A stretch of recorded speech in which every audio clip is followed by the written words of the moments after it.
Hello folks and welcome back to Medieval Total War. I am Conostep and this is going to be part 16 of my early campaign where I'm playing as Aragon. And the last episode is pretty gosh darn peaceful. I feel like I was able to really kind of consolidate things and just kind of work on my economy. I don't think there was just any single battles. I think that the Almohads have finally decided that, you know what, this is probably going to be enough armies for me to defend myself both in Granada and Cordoba so that they are better off kind of just focusing on themselves for now. Maybe give themselves a little bit of attention, focused on developing their own lands, their own fleets, their own militaries, their own economy, and stop bothering me, gosh darn it, because, yeah, it would be nice just if we could, you know, all be friends and trade with one another and do that. So, looks like for now my economy is going to be making almost 3,400 a year, which feels pretty good. And I'm working on quite a different array of things in each of my provinces. So like in Valencia and Cordoba and Granada, I am building ships. And then in Aragon and Castile, I am training soldiers. I'm not training anyone in Navarre quite yet because I don't really have the facilities to do so. But I'm going to be doing that very, very shortly. In fact, I can start working on a spearmaker right now. And let's see, Leon, I am training up some bishops right now, so I can start spreading my influence. Well, not my influence, but more so just so that I can get some more spies in these inner regions so I can kind of, you know, see what's going on here on the regions that are landlocked. And let's see, Portugal will be training boats, or building boats as soon as I get this shipwright built. And other than that, though, let's see, I am working on getting that chapter house. I think I'm 2 turns away from completing that here in Leon. And then I can build a crusade marker, my first crusade marker right after that. And then it's on between me and Egypt because, let me look to see if they have any navies in the water. I thought I did see a boat. Did I just see a boat? Yeah, this must be an Egyptian boat, right? Yes, it is. So is that the only one? I mean, if they only have one boat in the water, that's nothing really for me to worry about too much, right? Because I can definitely kind of get in over this northern avenue, right? I don't have to go through the southern route. I can go this way and send my army over to Antioch, and it'll just be one turn. So that'd be really nice. Hopefully they don't build any more boats in the meantime. That could get kind of ugly if I have to start chasing around their dhows, just so that I can land my invasion fleet. So we will see how that goes. They are going to be dealing with this French crusade, and I did send my emissary up to Trebizond so that I can try to spy on this crusade. I want to see what's going on. I believe Egypt is holding on to Rum, so that this crusade is going to have to go presumably through 3 territories, or no, 4 territories. They're trying to get to Tripoli, aren't they? I think they are. I'll double check that next turn when I am able to spy on that crusade. So yeah, I think Egypt's going to be focusing on that kind of for now, and they will not see the Aragon crusade coming, and for sure that's going to take them by surprise. So I suppose I should probably have another quiet few turns before that crusade is ready. In the meantime, I'm just going to be building up my armies here in Aragon and Castile, and then I'll be going from there.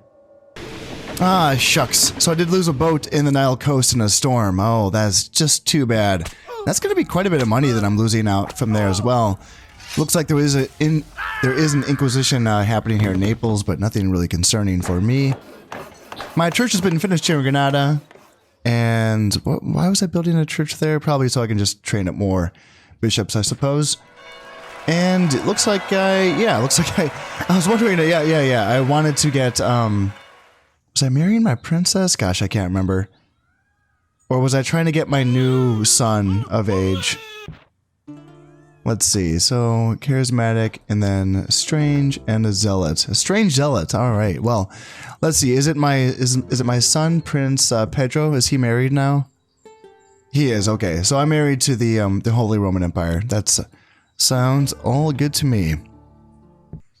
Luckily, I did just have a ship that had just finished being built, so I was able to bring it right into the Nile coast here, and that's going to help my economy recover pretty quickly here, because yeah, if you look here, making 2,700, that's down from the almost 34 that I was making in that last turn. So that's quite a hit, losing the Nile coast. So this will, you know, help me bounce back pretty fast here. So nothing else to really report on, so let's just keep moving on. Oh, looks like there's been an Egyptian jihad attacking Anatolia. Interesting. Wow. Oh, cool stuff. It did fail, but still, it's cool seeing the Egyptians use some jihads there to counteract the Catholic crusade that's coming from the French. Looks like the Danes are pretty happy, but you know what? That's probably all they are right now, because I don't think they really have much land. And the Pope has died, so it looks like any excommunications have been declared null and void. I don't know if anyone was excommunicated. I'm assuming the French are pretty much always excommunicated. Looks like I have an heir that's been matured, Prince Enrique. And now I have 4 heirs. Alright, let's go check them out. Spearmaker is completed as well. And a chapter house is also finished. So now I can finally start building that crusade marker. And town guard is also finished, so that I can start training up my militia sergeants here. And I have to choose my allies. Oh dear. Okay, so this is good news. I do want the French and the Italians to be at war. I want the French to be, you know, fighting someone that's not me. And I mean, they haven't been, but I want them to be distracted. So having them fight the Italians does sound pretty good. So I mean, I'm going to be choosing the French, of course. Yeah. Do I want to remain allied to the Italians? No, I am choosing the French. Prince Enrique, what do we got? So he's strange, that's unfortunate. -1 morale, and then -10 happiness. But he's a great warrior, so he's going to have +5 health. And then if we take a look at him, what do we got? So he's 4 stars. Okay, so he's a good general. Other than that -1 morale, that's going to suck. 3 dread, 2 acumen, you know, good loyalty, piety. He's, you know, pretty average all around. Now that a couple of my sons have come of age, I have Prince Pedro here, who is going to be my heir. He's the 18-year-old, and he's okay. Looks like, you know, 4 stars, 3 dread, natural leader, so +2 morale. So yeah, he's going to be pretty good. +1 loyalty for all of his generals as well. The natural leader is going to be counteracted by the strange for the -1 morale, -10 happiness, but having that +1 loyalty for all of his generals is going to be good. Now, so that's going to be my heir, right? And then Enrique, who just came of age, is, you know, the second in line. But then I have these 2 brothers of mine who, Prince Gark and then Prince Ferdinand, at 38 and 28. And I'm thinking that probably one of these guys should be the guys to lead my crusade to Antioch. So if I wanted to decide between these 2, Gark is the oldest. He's only 2 command stars. He's always drunk, -2 command, yeah. Great warrior, so he can fight. Maybe I should send both of them. Let's see, Prince Gark, let's see the other one. It's not going to be you. Although, man, he should be made a governor someday. Ooh, he should be the governor of Antioch. Wow, yeah, with all of this acumen. Yeah, definitely. This guy should be the governor of Antioch. Wow, look at that. Yeah. Yeah, that's what I'm thinking. So I can probably send him. Although, maybe don't send him because I don't want him to die. Just send my 2 brothers and they can actually fight for the province. That's Prince Pedro. Where's my other guy? Is it Ferdinand? So you're here. Yeah, 5-star command. So you're a pretty solid general. Yeah, I'm thinking about sending you. You can lead the crusade, and you know what? I'll send Gark as well. Just for the extra unit of Royal Knights. And here's the crusade marker. I can finally start building these. A crusade is as much a popular cause or movement as an army. It is created to drive the church's enemies from a particular province at sword point, and once sent forth, it cannot be recalled. Its strength can wax and wane as it proceeds, reflecting both its success and the zeal of the provinces it passes through. So it is going to take 4 turns to build this. It's going to require 1,000 florins, but it's going to be totally worth it. Because once that's constructed, and then I can send that off to Antioch, I'm going to get my little crusade army.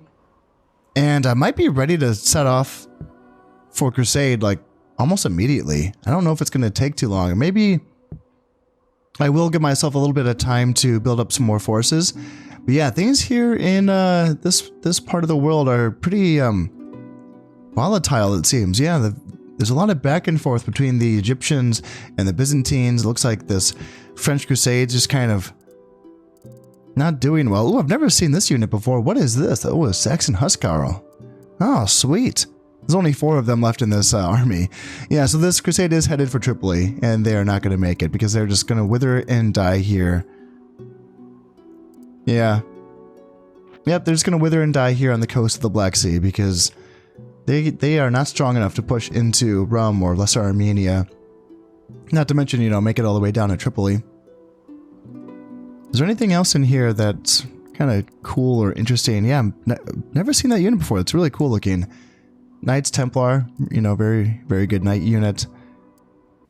Despite the fact that the French are fighting the Germans, the Egyptians, and now the Italians, they're still taking provinces off of their enemies. They've taken Saxony, man, oh man. I mean, sure, the Germans can possibly maybe take it back, but it's just really shocking to me how well the French do. Now, yeah, it looks like the Egyptians are still trying to take back Anatolia, and it's still not working for them. And yeah, we have another daughter on the way. Okay, so anything going on for Vice and Virtues? Nothing really too important, it seems like. Yeah, nothing too important there. Now I'm just going to keep using my assassin to keep killing these Almohad emissaries that are hanging out in my provinces. And let's see, yeah, 3 more turns before that crusade is finished. Anything else? Let's see, nothing else. It's pretty quiet so far, and it's feeling pretty good. How's my income going? Not quite at 3 grand, so I definitely the upkeep on my boats and my soldiers is sort of, you know, catching up to me, but I can continue to move these boats around. Let's see, I got some more coming along, so I can move these guys up to here, and I can start trading with Denmark. It does seem like there's less ports on the map in this campaign than there is in my Almohad's campaign, which is interesting because in this campaign I am ahead of my Almohad's campaign by about like 10 or so years, and yeah, for example, I believe in my Almohad's campaign, aren't there like 3 ports in the Baltic Sea? And I want to say there's a port in the Norwegian Sea as well. I want to say there's a port in the Irish Sea as well. Yeah, it seems like there's less ports, which is interesting. Obviously, and I can't control that. That's up to the AI to, of course, build their own freaking ports. So hopefully they get on it because that's kind of what my money's depending on right now. I don't have a lot of land. I have a decent little peninsula here, but you know, I need my money from trading, so I kind of do need the AI to start building their ports, and hopefully my economy will increase that way. I can also continue to tier up like tech up my castles, because with each tier of castle, I can build another upgrade to the merchant building, and that will add a percentage increase to my trade income as well. I don't think I have any that I can build right now. Yeah, I can actually. I can build one in Portugal as soon as I'm finished with that shipwright, so that'll help out there. Other than that, though, I think that I need to start building castles in all of my provinces so that I can start taking up to that 3rd tier of merchant building. And castles are a commitment. They really are. How long does it take to build a castle? 12 years. My oh my. It's not so much the 2,000 florins that I'm worried about. It's just the 12 years of like, man, oh man, oh man. That's a lot. That's a lot to build. Now, this is an idea. I was going to build up an armor next in Castile after I'm finished with the swordsmith, but I'm thinking about instead switching to a siege engineer so that I can just build the basic siege equipment and have that ready for me so that when I take Antioch... Now, Antioch really doesn't have much. They just have a tier 1 castle. It's just the fort. And I don't even think they have any defensive upgrades for it. I don't think they have a Mott or a Bailey. I think that would say it here. But I still do want some siege equipment, even if it's just ballistas, because ballistas can help me get in through the walls of a fort without me having to lose my archers while they're shooting arrows at the fort. They'd be taking return fire.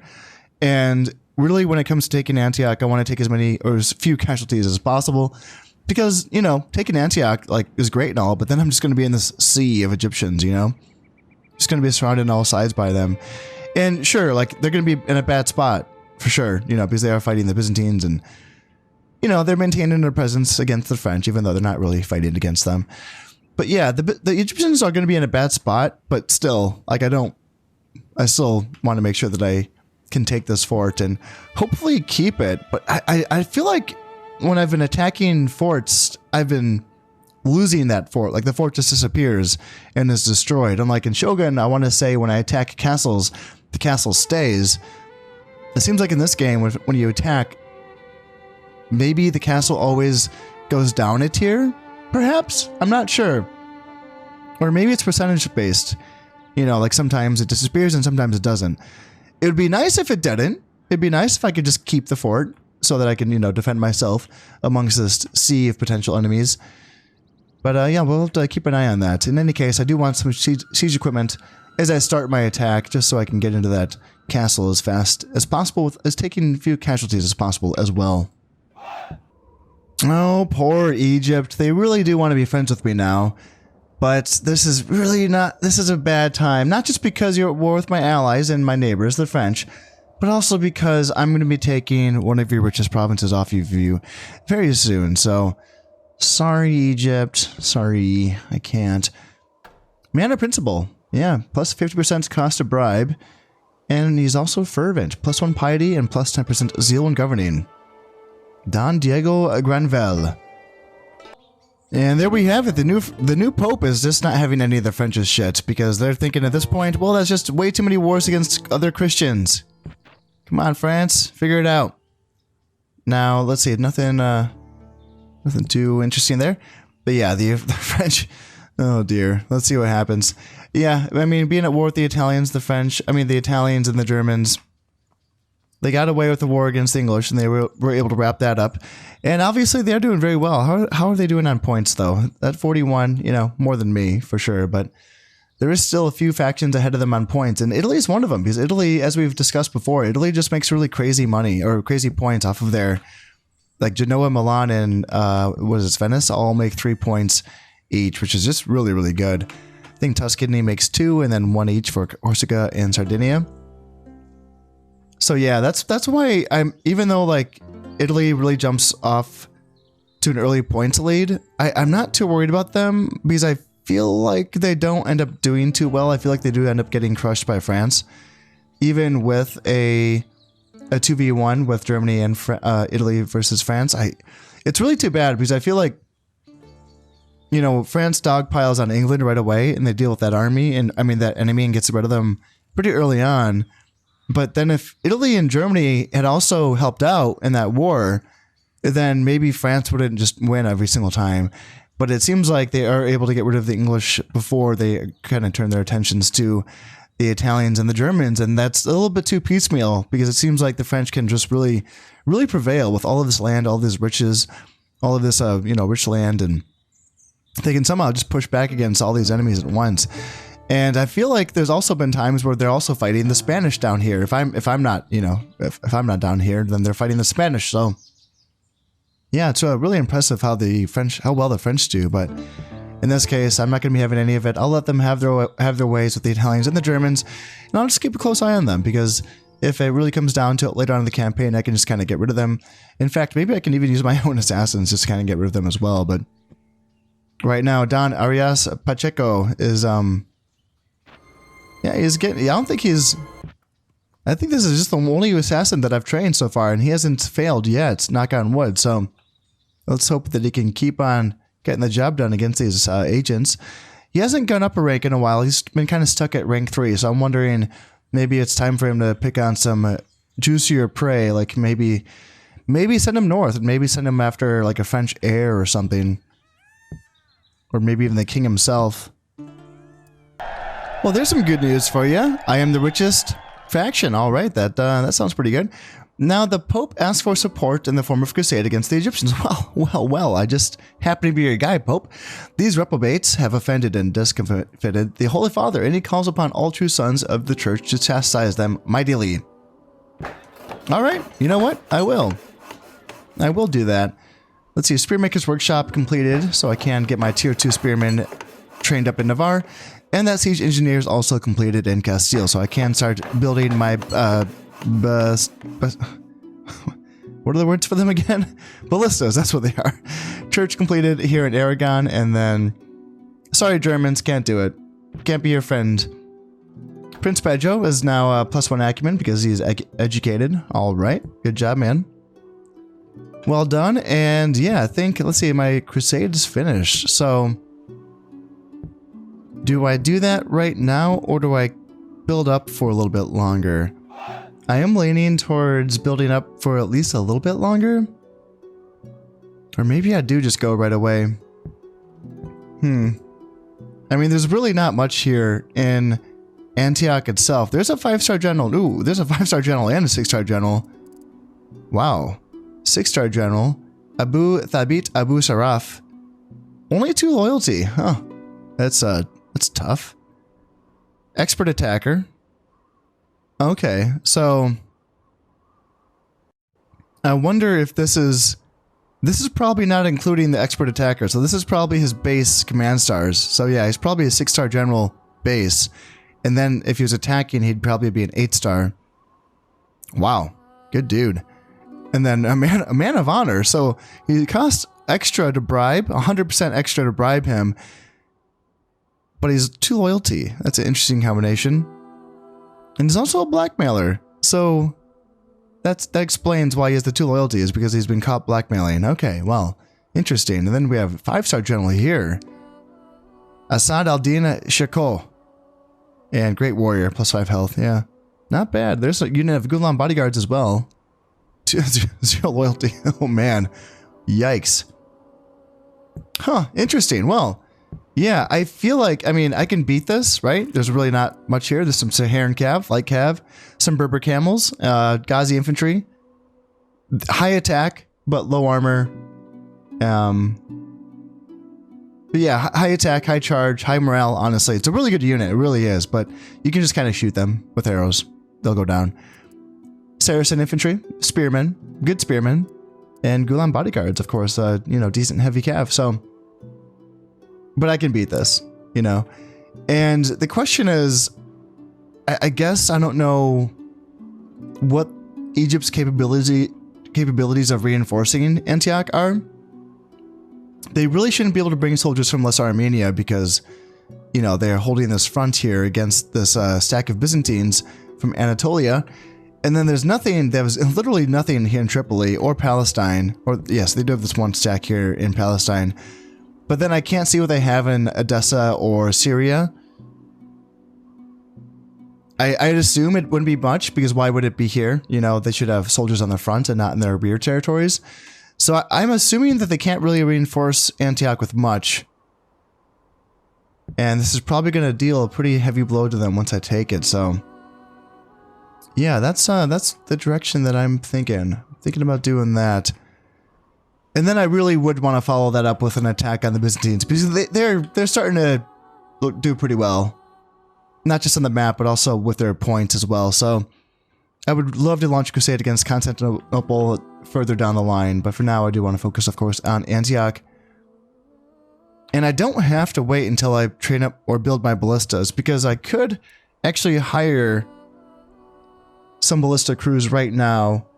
Yeah, I have 3 available. I could hire 3 of them right away. I could also hire some mangonels or some catapults, but honestly, against a tier 1 castle, it's just a little overkill, don't you think? A catapult's going to cost how much? 112 to train, and then 88 to hire up this ballista. So it's going to be cheaper. Also, support cost 20 florins per year to support the ballista, and then 24 florins per year to support the catapult. So ballistas are good enough, you know? I mean, for the tier 1 forts, they're good enough to get me through the walls. They're obviously not made for it. They are made for, you know, killing people, because it's, you know, a giant arrow. But they can get me through wooden walls just fine. But I still do think that I should probably get a few more forces, or is that just playing it too cautiously? I do have plenty, you'd think. And this, of course, is not counting my Crusade army. I'd bring him in. And then I'd have another sergeant next turn. Yeah, I should probably just do it. So let's do it. Let's declare this crusade on Antioch. This province currently belongs to the Egyptians. The Pope is pleased and gives you full support for this crusade. Do you wish to start? Yes, I do. So do I end up with a crusade army right away? Yes, I do. Sweet. And yeah, it starts off pretty small. Not much here. Nice to Santiago. It's a really good... This is a really, really good unit. And that and these 2 units of Order of Foot Soldiers make it worth launching the crusade just by itself. Because these are units that I... The units they match up against that I can't, or that I can actually train, are going to be the chivalric sergeants, are going to be the spearmen that are pretty much as good as the Order of Foot Soldiers. And then the chivalric knights, which is going to be the equivalent of the Knights of Santiago. I can't even trade those units yet. Those aren't available to me until I get to the high era of this campaign. So having access to basically some high era units this early is going to be very, very good for me. And then these fanatics are interesting. They're kind of like a low defense, low armor. They're just they're a zealot. They're a fanatic. They're just these guys, wearing robes and carrying clubs. And I suppose they have, what does it say here? Very weak defense, very strong charge, excellent morale. So they'll fight to the death. They'll do a lot of damage on the charge, but they will die easily, and they will be shot easily by arrows and such. So yeah, it's, not much, obviously. It could grow potentially if I took the time to march the crusade through all of these lands to Antioch, then it could potentially grow over that time. But I don't have much time. I have 16 years before I run out of time. And yeah, that's not going to be... I'm not going to count all of these territories, but it's more than 16, so... Yeah, I think, let's just launch it. Can I go right away? I think I can, right? Do that, and then send these guys as well. And of course, I should not forget my ballistas. You and you and you. Oop, not you. I don't need you. Ballista, go, go, go. And send you guys as well. You'll help me batter down those walls. And that should do. Oh yeah, I almost forgot my generals too. Yeah, it was Gark and Ferdinand, right? So Gark, you're the one that's not great, but you'll do just as a unit of Royal Knights. And then not Enrique, I believe Ferdinand is here. Yeah, let's send you guys. Then I'll still have 2 units of Royal Knights guarding Aragon, and then I have, let's see, 2 units of Royal Knights guarding Navarre as well. That feels good. That feels good. So let's send these guys as well. And that should be plenty enough to take Antioch. And that's going to do it. So let's drop a save and let's end this turn and see what happens here. See if I can accomplish this. I would assume that I can, unless the Egyptians just have a ton of guys hiding in the desert ready to defend their coastline as soon as a crusade lands, but I kind of doubt that that's going to be the case here. So let's see what happens. Oh man. Oh dear, my assassin has finally died. Oh, he killed so many emissaries and bishops and princesses, and his life is finally ended. He died a rank 3 assassin. Oh, that's too bad. Oh well, I'll have to train up another one. And what is happening here? So the Italians actually did take Provence off the French. Ooh, that's pretty spicy. And the Egyptians have retreated from Antioch as I expected. All right. That's going to be that, and that's that. So I control Antioch. That's wonderful. Now I just need to capture the castle, and that should be mine. So the Holy Roman Empire has died from an illness. That's going to be fine. And let's see. The Pope asked for support against the... yeah, I already did that. I did that. I already launched a crusade against the Egyptians. What else do you want, Pope? And I did have one of my daughters. I had one of them marry one of my old generals. So looks like that went through. Congratulations for those 2. And let's see. So Sicily. Let's see. So Sicilians did cancel their alliance with the Egyptians. Awesome. And then what? The Danes chose the Egyptians over me? What the hell? Come on. Other than that, though, let's see. Prince Ferdinand, you are now because you did take Antioch without a fight. You are now famously brave. Wow. +1 valor, +1 morale. Jesus. Good job, dude. Good job. So yeah, I guess the crusade is not actually finished until I do take the castle itself, and there's really almost nothing in there. There's just a unit of Gulan bodyguards. There is that 6-star general, Abu Thabit Abu Sharaf, so you're gonna die in a castle. Sorry, man, that's gonna suck for you. And this unit of desert archers as well, but I simply just have to get an army ready, and all set to go here that's ready to storm this castle. Like this. This should suffice. My ballistas, 4 spearmen, 4 archers, 2 swordsmen, and then 2 javelin men. That's going to be plenty enough to take out that garrison in Antioch. Now, would there be a counterattack from the Egyptians? I mean, they have a half stack here in Lesser Armenia that made up of, 2 units of peasants, which of course isn't, really inflating the numbers of this stack. And then what do we have here in the stack? Yeah, I mean, altogether, it's somewhat formidable altogether, but again, would they leave their front because they are at war with the Byzantines? What do we have back here? Edessa doesn't have much. Syria doesn't have much, although the Caliphate is here, or the Sultan, I can't remember what it's called for the Egyptians.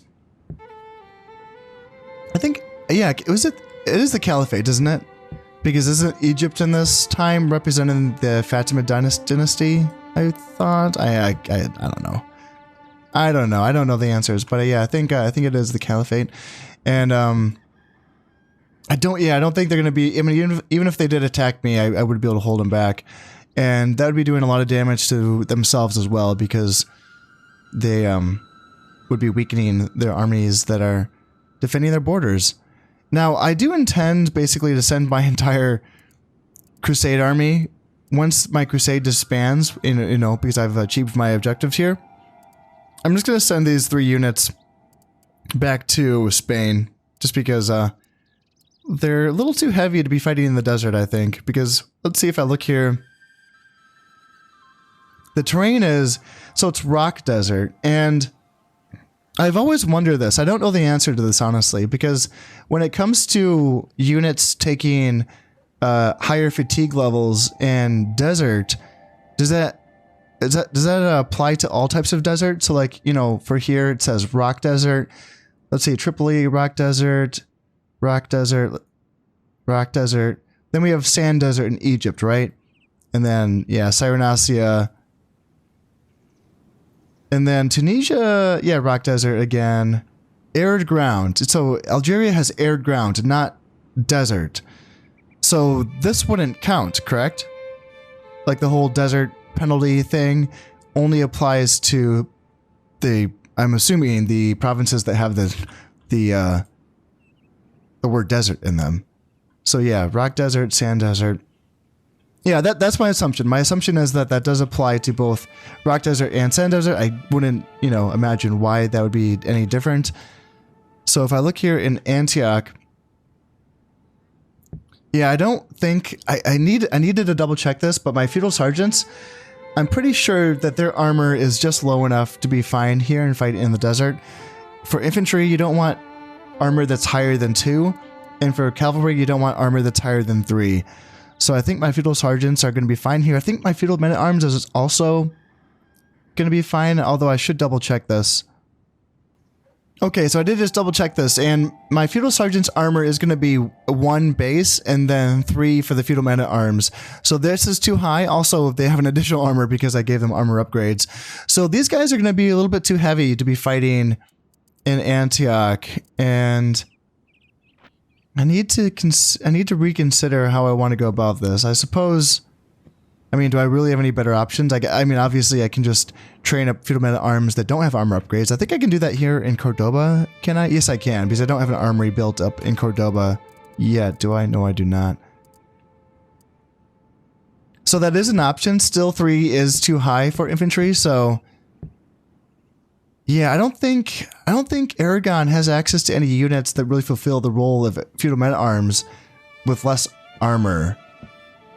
If we're talking about units that can do a really good job of just killing, spearmen and, peasants and light armored units, the swordsmen are, hands down the best unit in the game for that. So I'm not sure if I have really an option. Obviously, yeah, just kind of get...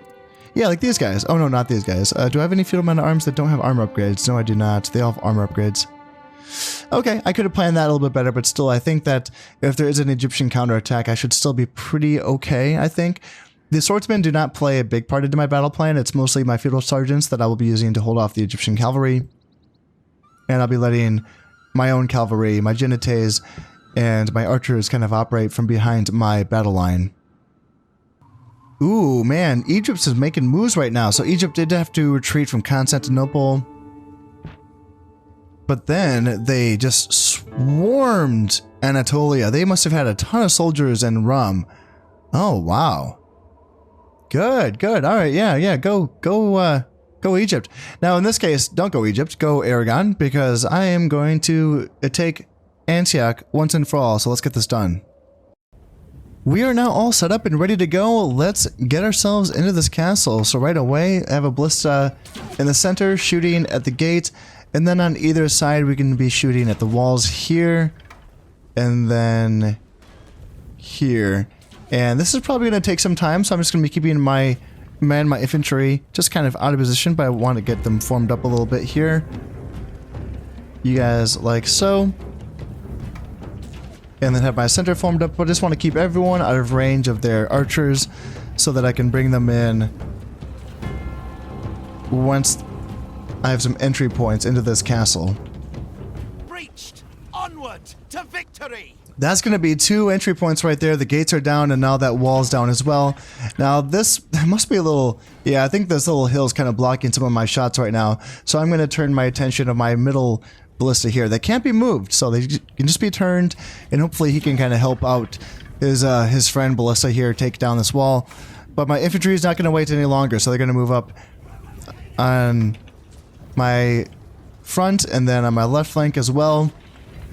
And you know what? Let's see, how are we? We're at 73% on this side, so let's start moving up my right flank as well, because they should probably be ready by the time this gate is knocked down.